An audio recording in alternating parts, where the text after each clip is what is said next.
Question number 3।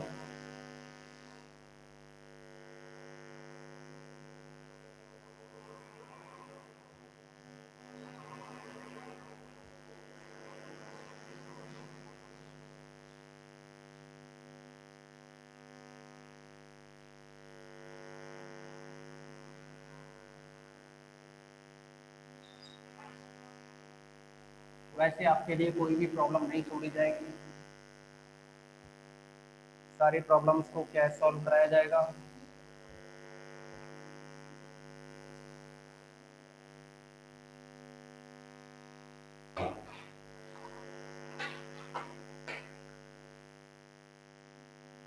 आप समझोगे इसमें क्वेश्चन नंबर जो 3 है। देखिए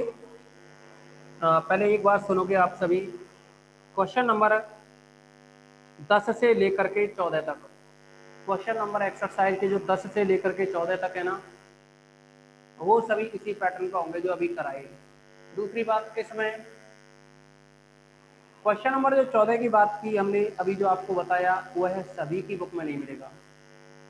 यानी पुरानी बुक जो होंगी जिनके पास, उनकी बुक में नहीं होगा। लेकिन यहाँ जो क्वेश्चन नंबर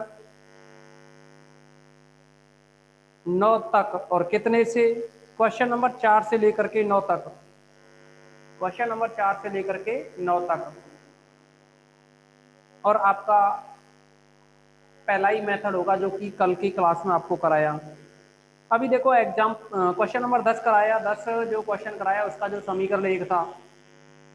क्वेश्चन नंबर 10 में जो समीकरण 1 था वह आपका क्वेश्चन नंबर 7 है। समीकरण 1 तक छोड़ दोगे आप उसको तो क्वेश्चन नंबर 7 हो जाएगा। ओके, 8वां आपको कल कराई दिया था, नमा करना है आपको इसी तरह से। उम्मीद करते हैं आपने कर भी लिया होगा नमा। अब केवल और केवल इसमें क्वेश्चन नंबर 3 बचा है, और थर्ड क्वेश्चन भी 2 तरीके से आप कर सकते हैं इसमें। तो क्वेश्चन नंबर 3 का ए भाग हम आपको कराने जा रहे हैं, और ये कहा है क्वेश्चन में, यदि u equal to f of x y z, चर एक्स वाई जेड में n घात का समघात फलन है, चरों एक्स वाई व जेड में n घात का समघात फलन है,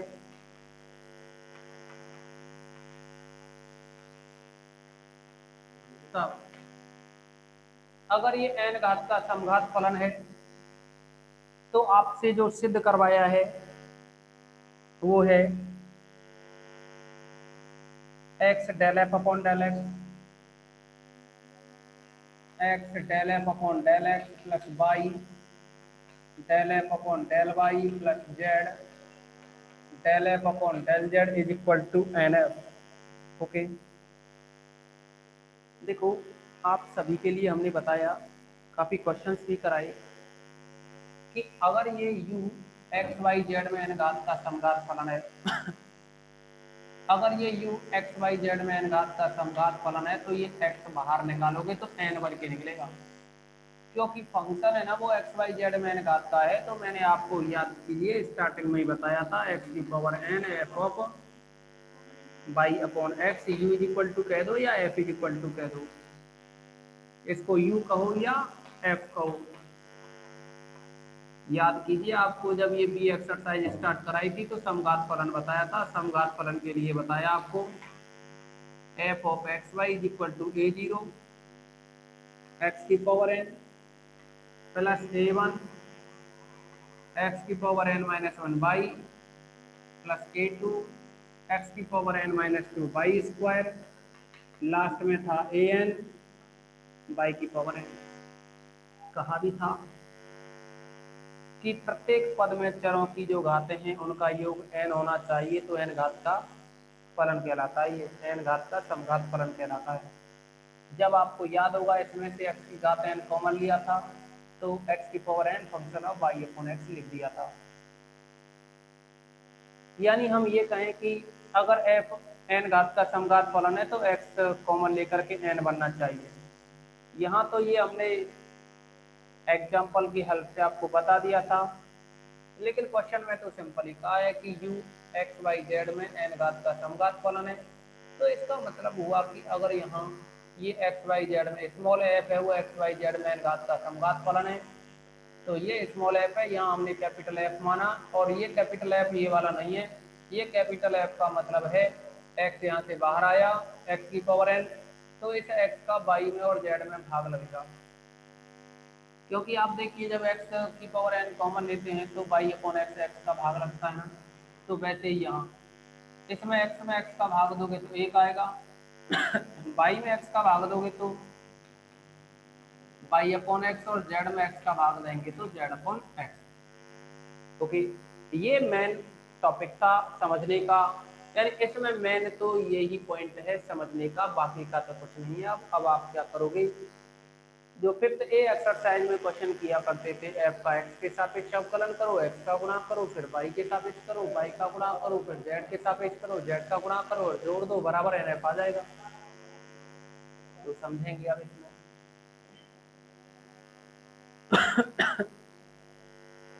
partial differential with respect to x, u का अगर पार्शियल करेंगे तो del u upon del x is equal to, इसमें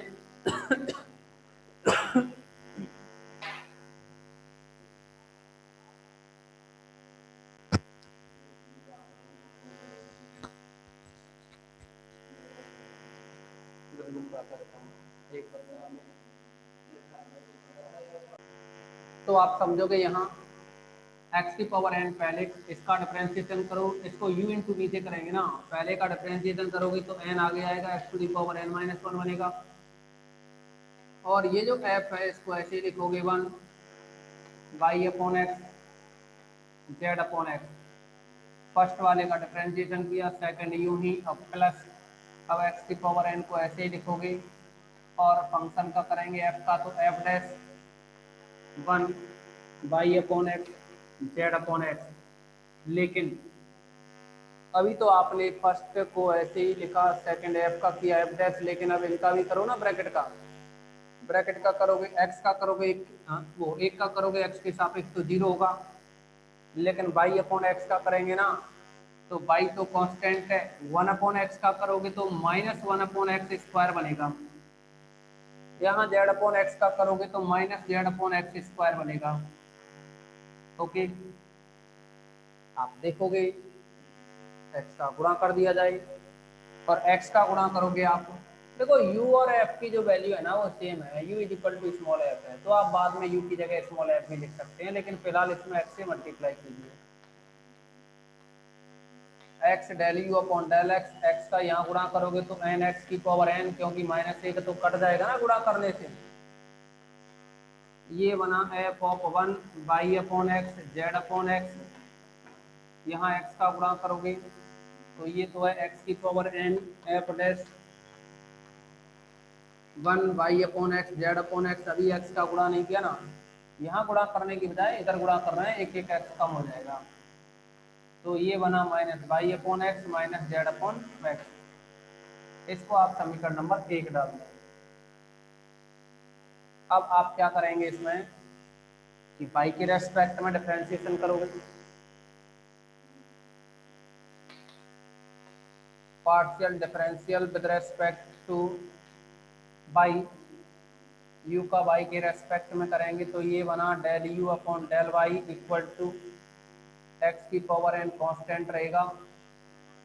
एफ का करोगे तो f dash 1 y upon x z upon x, अभी एफ का एफ डैश हो गया तो 1 का करो वाई के रेस्पेक्ट में 0, वाई अपॉन एक्स का करोगे तो ये बनेगा 1 upon x,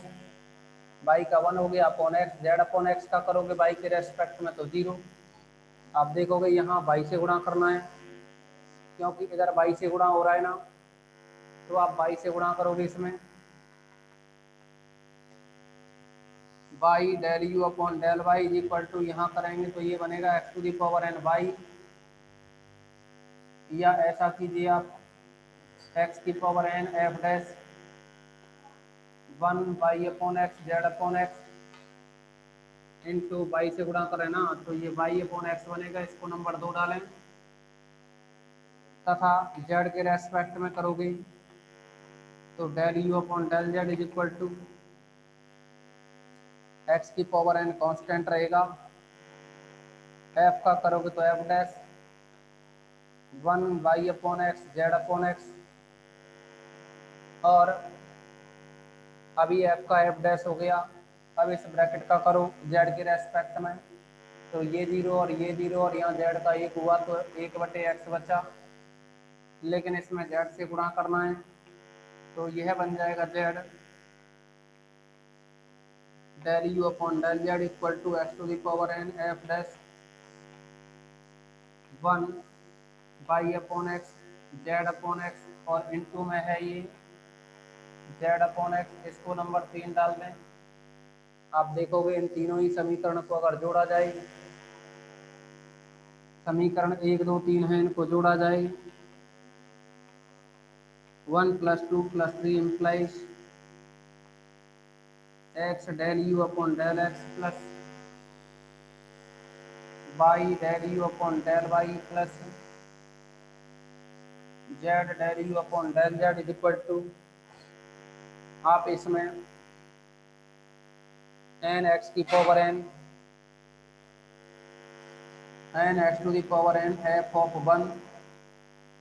Y upon x z upon x, इसमें से पहली वाली टर्म को तो यूं ही लिख दिया। अब आप देखो इसमें से ये लास्ट वाली टर्म और एक ये टर्म और एक ये टर्म, यानी समीकरण एक में लास्ट की टर्म और ये दूसरा समीकरण और तीसरा समीकरण, इसमें से एक्स की power n f dash x की power n f dash x की power n f dash common, तो आप क्या करोगे प्लस एक्स की पावर एन और एफ का एफ डैश, लेकिन कैपिटल एफ है ना, f dash 1 y upon x z upon x, ये अगर कॉमन लिया, ये टर्म अगर हमने कॉमन ले ली तो यहाँ बचा minus y upon x minus z upon x, minus y upon x minus z upon x plus यहाँ से कॉमन निकल गया तो ये वाई अपॉन एक्स बचेगा और यहाँ से प्लस का जेड अपॉन एक्स बचेगा, यानी प्लस का वाई अपॉन एक्स प्लस का जेड अपॉन एक्स। आप देखेंगे कि ये नेगेटिव ये पॉजिटिव, यानी माइनस जेड अपॉन एक्स और plus z upon x cancel, इधर प्लस वाई अपॉन एक्स और ये minus y upon x cancel, मतलब यहाँ जीरो बन गया और इस जीरो का गुणा आप यहाँ करोगे तो ये जीरो हो गया और जीरो हो गया, तो आपके पास बचा only n x to the power n f of 1 y upon x z upon x, यही बचा, और लास्ट में जो टर्म है वो जीरो हो गई। इसका मतलब रहा कि देखिए जो u है ना, यहाँ u, क्योंकि u इक्वल है f के, तो इसमें x u की जगह f कर दो, तो यह बनेगा implies x del f upon del x plus y del f upon del y plus z del f upon del z equal to n x की पावर n, देखो ये है n, और आप देखो एक्स की पावर n और फलन जो कैपिटल F है, एक्स की पावर n और capital F 1 y upon x z upon x,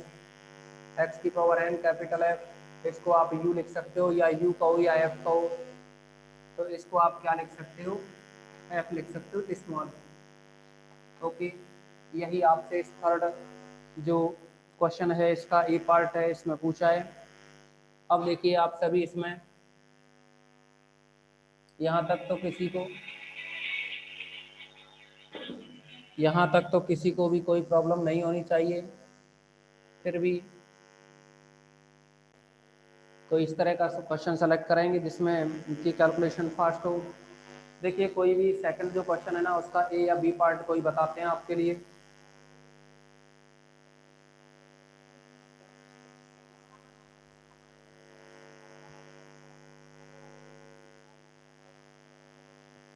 आपको एक्सरसाइज कुछ इस तरह से कराई जा रही है कि कोई डाउट्स रहे नहीं, पर फिर भी अगर घर पे नहीं करोगे कोई भी क्वेश्चन तो फिर कुछ होता नहीं है, ठीक है ना, यानी घर पे पढ़ना जरूरी है। यहाँ कोई भी टीचर, नियम तो ये होता है कोई टीचर एक क्वेश्चन कराता है तो आपको कम से कम 3 क्वेश्चन घर पे करने चाहिए, लेकिन हम फिर भी आपको लगभग 50%, 60% क्वेश्चन आपको सॉल्व करा के चल रहे हैं, ठीक है ना। 70% भी हो सकते हैं। अब आप समझेंगे इसमें बी एक्सरसाइज का जो क्वेश्चन नंबर 2 है, जिसके बारे में हम बात कर रहे थे कि इसका कोई पार्ट आपको कराते हैं। क्वेश्चन नंबर 2 का कोई भी भाग, जैसे कि बी भाग है, ये है z is equal to phi of y upon x, तो आपसे प्रूफ करवाया है। तब x del z upon del x plus y del z upon del y equal to 0, ये प्रूफ करवाया है। इसके ए बी सी 3 पार्ट हैं, तीनों के तीनों पार्ट इसी तरह से होंगे, ठीक है ना। आप क्या करोगे, जेड का एक्स के रेस्पेक्ट में डिफरेंशिएशन करो। सिंपल फॉर्म है partial differential with respect to x, तो जेड का करोगे तो del z upon del x is equal to five, five का five dash y upon x, और वाई अपॉन एक्स का करोगे एक्स के रेस्पेक्ट में तो वाई कांस्टेंट, और वन अपॉन एक्स का हो गया minus one upon x square. एक एक्स से गुणा कर दीजिए तो ये बना x del z upon del x is equal to phi dash y upon x, एक एक्स का गुणा किया तो एक एक्स कट के माइनस वाई अपॉन एक्स बचा ना। इसको नंबर 1 डालना है। पुनः वाई के सापेक्ष अवकलन करोगे तो क्या आएगा, del z upon del y is equal to phi का करोगे तो phi dash y upon x into y upon x का करोगे तो वाई के रेस्पेक्ट में वाई का 1 हो जाएगा, बटे में एक्स बचा तो इसमें वाई से गुणा करो। Del z upon del y is equal to y से गुणा करोगे तो ये y upon x phi dash y upon x, okay. इसको आप समीकरण नंबर 2 डाल सकते हैं। जैसा कि आपने देखा समीकरण 1 और 2 में, समीकरण जो 1 और 2 हैं इनमें आर एच एस सेम है लेकिन नेगेटिव पॉजिटिव है। आर एच एस सेम है लेकिन ये माइनस का वाई है, ये प्लस का वाई अपॉन एक्स है, ये माइनस का वाई अपॉन एक्स है, जोड़ोगे तो कटेंगे। 1 plus 2 x del z upon del x plus y del z upon del y equal to, दोनों को जोड़ोगे कट जाएंगे, 0 आएगा। यही आपको इसमें प्रूफ करना था। अब देखो इसमें अब देखो इसमें क्या है कि कुछ और भी क्वेश्चन है। क्वेश्चन तो क्या, एक दो एग्जाम्पल ऐसे बचे हैं जो आपको प्रॉब्लम देंगे, फिर भी आप सभी एग्जाम्पलों को भी करोगे पहले, फिर क्वेश्चनों को भी करोगे जो भी बचे हैं, और इसमें जो भी प्रॉब्लम रहेंगी उनको हम कल डिस्कस करेंगे, ओके।